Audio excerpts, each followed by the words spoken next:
wabarakatuh. Halo semua, di video kali ini saya akan menjelaskan mengenai jenis-jenis morfem beserta contohnya.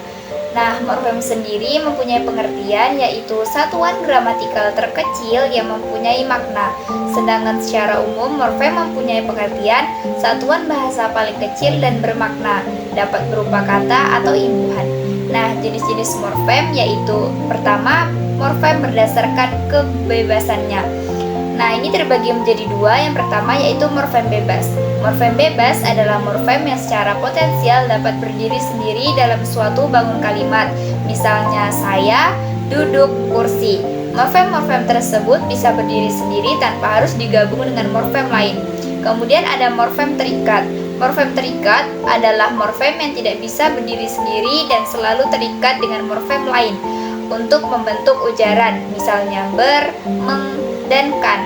Morfem-morfem tersebut harus terikat dengan morfem lain agar bisa berdiri dalam sebuah kalimat, misalnya ber menjadi berteduh, meng menjadi menganalisis, dan sebutkan. Jadi jenis morfem yang kedua yaitu morfem berdasarkan keutuhannya. Yang pertama ada morfem utuh. Morfem utuh adalah morfem yang susunannya utuh atau tidak terbagi. Contohnya lari, pergi, angkat, lantai. Morfem-morfem tersebut utuh susunannya dan tidak terbagi atau terpisah. Yang kedua ada morfem terbagi. Morfem terbagi adalah morfem yang perwujudannya dalam bentuk morfem diantarai oleh unsur lain. Misalnya morfem ke-an. Morfem tersebut bentuknya tidak utuh atau unsurnya terpisah.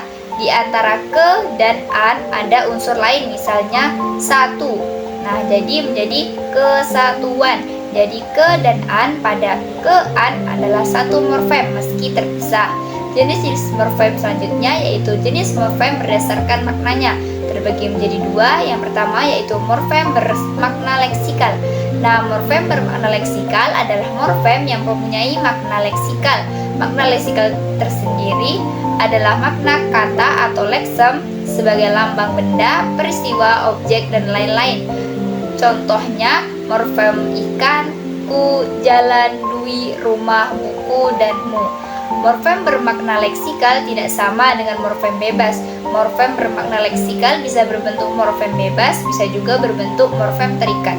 Yang kedua ada morfem tidak bermakna leksikal. Morfem tidak bermakna leksikal adalah morfem yang tidak mempunyai makna leksikal, tetapi mempunyai makna gramatikal. Nah, makna gramatikal itu sendiri adalah makna yang muncul sebagai akibat hubungan antara unsur-unsur gramatikal dalam satuan gramatikal yang lebih besar. Misalnya, hubungan morfem dan morfem dalam kata. Kata dan kata lain dalam frasa atau klausa, frasa dan frasa dalam klausa atau kalimat. Contoh morfem bermakna leksikal bisa berupa afiks seperti me, di, ter, ber. Bisa pula berupa partikel seperti dari, ke, dan wah. Morfem selanjutnya yaitu ada morfem segmental dan morfem suprasegmental.